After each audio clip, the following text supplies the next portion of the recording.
Bonjour à tous, ravie de vous retrouver. Je suis Elise Guiodis, avocat. Bienvenue dans cette web-série dédiée aux praticiens qui veulent entreprendre le chemin de leur sérénité juridique. Aujourd'hui, je voudrais vous parler d'un sujet important, celui des consultations à distance, des téléconsultations. Je sais que vous êtes un certain nombre à vouloir développer ce mode de pratique.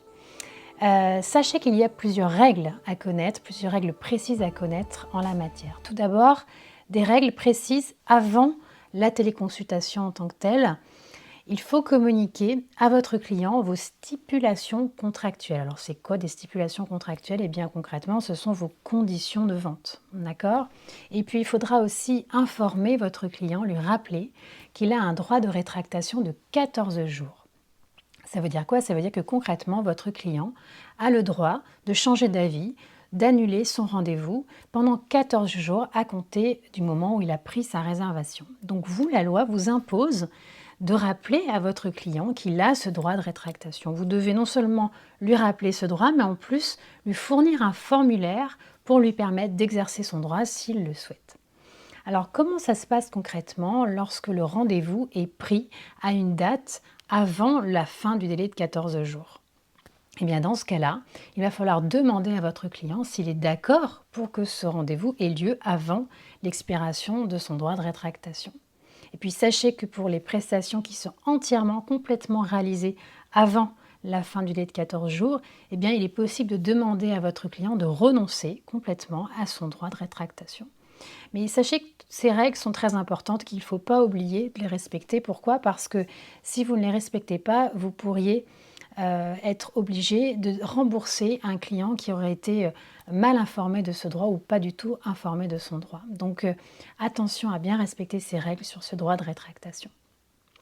Dernière chose à vous dire en matière d'information avant la téléconsultation, il ne faut pas oublier de confirmer la réservation au client une fois que celle-ci a été faite. Donc par exemple en lui envoyant un mail pour lui confirmer la réservation pour tel jour, telle heure. Ensuite, des règles particulières à connaître sur la téléconsultation en tant que telle. Tout d'abord, il faut savoir que la téléconsultation n'est pas interdite en soi. D'accord? Le praticien peut réaliser des téléconsultations. Mais attention à ne pas confondre téléconsultation et télémédecine. La télémédecine, vous le savez certainement, ce sont des modes qui sont réservés aux professionnels de santé, aux médecins. D'accord? Donc attention à ne pas présenter votre mode de consultation à distance comme étant un acte de télémédecine. Ensuite, il va falloir veiller au choix de l'outil de téléconsultation. Veiller à choisir un outil qui soit parfaitement sécurisé. Ça veut dire quoi parfaitement sécurisé? C'est qu'en fait, on va vous demander de choisir un outil qui est capable de garantir la confidentialité des échanges, des données de votre client. D'accord? Donc concrètement, il va falloir veiller, par exemple, à ce que l'authentification des accès à l'outil se fasse via des mots de passe. Il faut vérifier également que les communications soient entièrement cryptées de bout en bout.